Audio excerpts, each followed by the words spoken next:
Junjunu. Our today's topic is the business studies chapter number 3. Last time we have talked about the departmental undertaking as well as the statutory corporations. Now today we will discuss about the government companies. What is the government company? The government company is defined under the Companies Act 2013.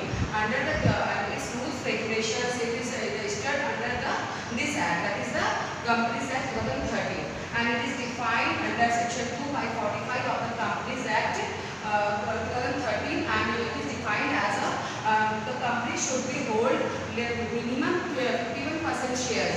These shares may be from the state government, maybe from the central government, or maybe from the partially state government or partially from the central government. Okay, and these companies are totally created for the business purpose. There is no social purpose, there is no other purpose. It is totally created for the business purpose. Okay, discuss the government company broadly. ठीक है, government company क्या होता है, जैसा कि मैंने आपको board में बताया था अभी, a government company is established under the companies act 2013। इसका कहने का मतलब ये है कि गवर्नमेंट कंपनी की जो इस्टेब्लिशमेंट होती है, इसका जो इनकॉर्पोरेशन होता है, वो कंपनीज एक्ट 2013 में जो डिफ़ाइन किया गया है उसके हिसाब से होता है। इसका रजिस्ट्रेशन, इसका गवर्नमेंट, सब कुछ इस प्रोविज़न्स के अंदर, इस एक्ट के अंदर आते हैं। और ये जो बिज़नेस है प्योरली बिज़नेस पर्पस के वजह से बनाया जाता है। मतलब इसमें कोई भी सोशल सर्विस नहीं होती, कोई भी अदर सर्विस नहीं होती है। It is created only for the business purpose. जैसे प्राइवेट कंपनी, पब्लिक कंपनी भी बिज़नेस पर्पस से बनती है ना, वैसे ही गवर्नमेंट कंपनी भी प्योरली बिजनेस पर्पस से बनती है। गवर्नमेंट कंपनी को section 2/5 of the companies act 2013 में डिफ़ाइन किया गया है कि गवर्नमेंट कंपनी वो कंपनी होती है जिसमें कम से कम 51% शेयर्स गवर्नमेंट का होता है। और ये जो शेयर्स है might be from the central government, might be from the state government, और might be partially from the state government और partially from the central government, कैसे भी हो सकता है, लेकिन इसका कम से कम 51% जो शेयर्स है वो गवर्नमेंट का होना चाहिए। तो गवर्नमेंट कंपनी में हम लोगों ने क्या सीखा कि गवर्नमेंट कंपनी वो कंपनी होती है जो कंपनीज एक्ट 2013 में डिफ़ाइन की हुई है। इसका सेक्शन 2/45 होता है, जिसमें ये डिफ़ाइन किया गया है कि गवर्नमेंट कंपनी वो कंपनी होती है जिसमें 51% शेयर्स मिनिमम गवर्नमेंट का होता है, और ये shares might be state government का, माइट बी सेंट्रल गवर्नमेंट का, या पार्शियली स्टेट गवर्नमेंट का और पार्शियली सेंट्रल गवर्नमेंट का हो सकता है। और ये बिज़नेस प्योरली, ये जो मतलब कंपनी है प्योरली बिज़नेस पर्पस के लिए बनाई जाती है। कोई भी इसमें सोशल सर्विस इंक्लूड नहीं होता है। तो अब नेक्स्ट वीडियो में मैं आपका फीचर्स पढ़ा दूँगी। ठीक है, and the features of the government companies. देखो, इसके फीचर्स को टोटल 7 पॉइंट्स में डिवाइड किया गया है, और इसके फीचर्स काफ़ी इजी भी है, एक बार पढ़ोगे तो आपको समझ में आ जाएगा। तो देखो, पहला फीचर्स क्या है, it is organised created under the companies act 2013। जैसा कि मैंने आपको पहले भी बताया है कि गवर्नमेंट कंपनी कंपनीज एक्ट 2013 के अंडर ही बनती है और रजिस्टर्ड होती है। The company can file a suit in a court of law. कहने का मतलब ये है कि कंपनी किसी दूसरे के प्रति लीगल एक्शन ले सकती है, या कोई दूसरा भी कंपनी के बिहाफ में लीगल एक्शन ले सकता है। कि इन शॉर्ट कहने का मतलब है कि एक लीगल एंटिटी, कंपनी की लीगल एंटिटी होती है, कंपनी में लीगल एक्शंस लिया जा सकता है, या कोई दूसरा कंपनी में भी लीगल एक्शंस ले सकता है। The company can enter into a contract and can acquire property on its name। कहने का मतलब ये है कि जैसे पब्लिक कंपनी में क्या होता था कि कंपनी के नाम से हम लोन ले सकते थे, कंपनी के नाम से इन्वेस्टमेंट हो सकता था, कंपनी अपने नाम से प्रॉपर्टी परचेज कर सकती थी, वैसा ही गवर्नमेंट कंपनी के लिए एप्लीकेबल है।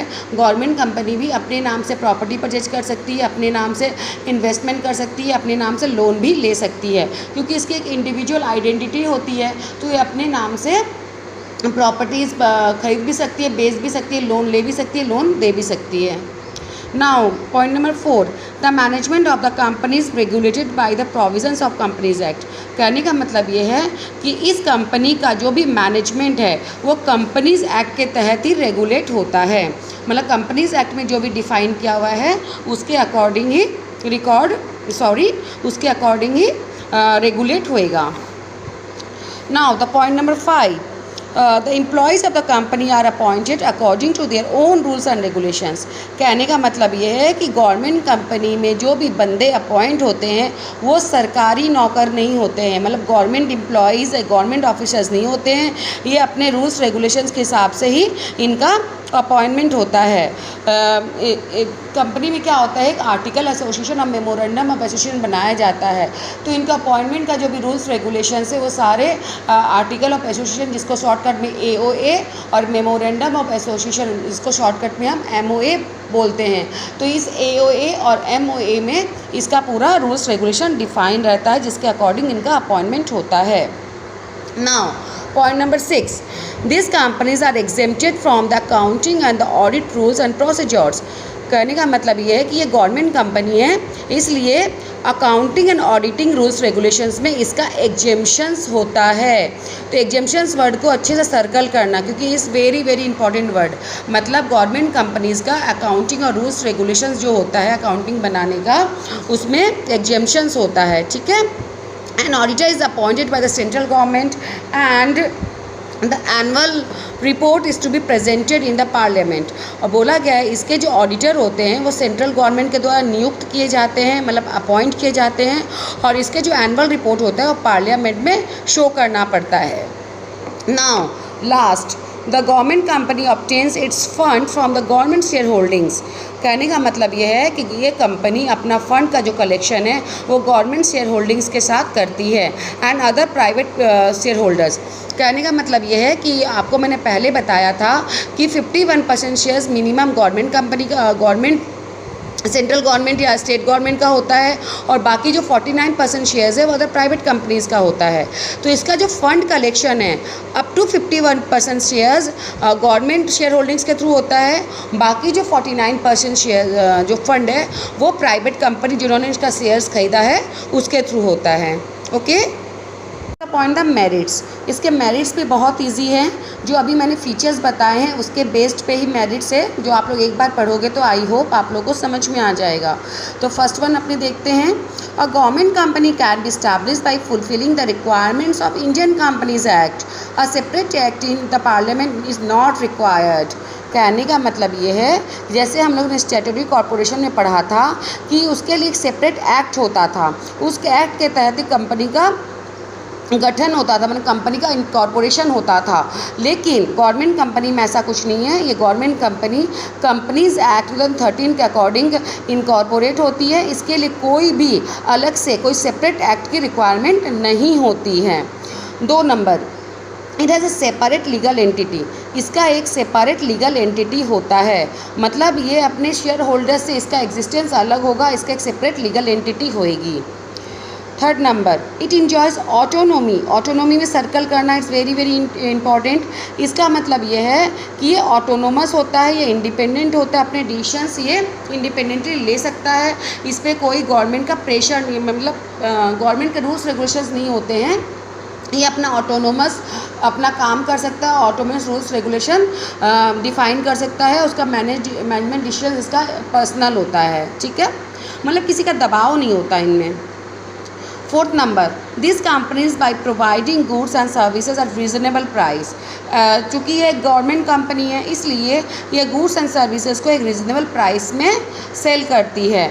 Are able to control the market and curb unhealthy business practices, जिसकी वजह से क्या होता है, एक रीजनेबल प्राइस में गुड्स एंड सर्विस को सेल करने की वजह से मार्केट में काफ़ी कंट्रोल रहता है, और जो अनहेल्दी कंपटीशन होता है मार्केट में उससे काफ़ी ये मतलब इस सिस्टम को सही भी करती है।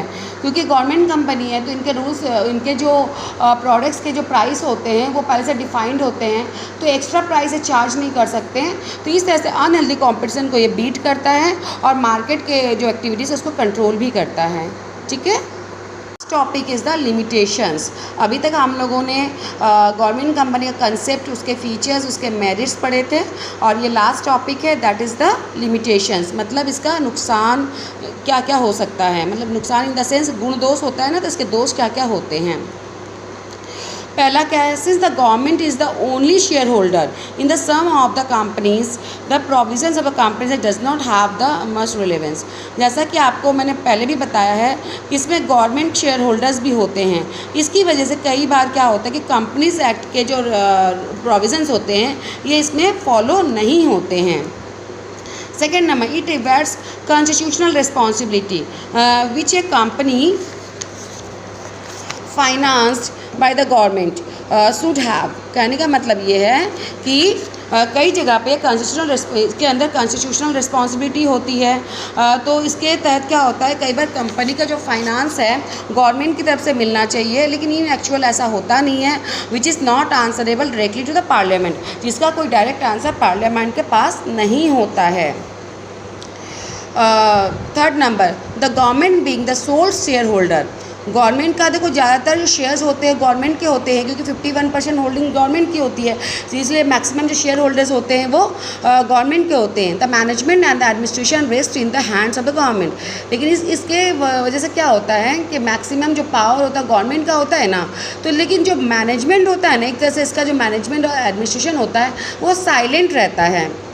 The main purpose of the government company registered like other companies defeated. इसलिए जो मेन जो इसका उद्देश्य है इस कंपनी को बनाने का, कि ये कंपनी भी दूसरे प्राइवेट और पब्लिक कंपनी की तरह ही इसके प्रोविजंस होंगे, लेकिन इन एक्चुअल में ऐसा नहीं होता है, क्योंकि इसमें मैक्सिमम जो शेयर होल्डर्स होते हैं गवर्नमेंट कंपनीज़ के होते हैं। तो उस हिसाब से इसमें मैनेजमेंट का जो काम होता है, एडमिनिस्ट्रेशन काम होता है, ये इतना फ्रूटफुल नहीं होता जितना कि पब्लिक और प्राइवेट कंपनी में होता है। ठीक है।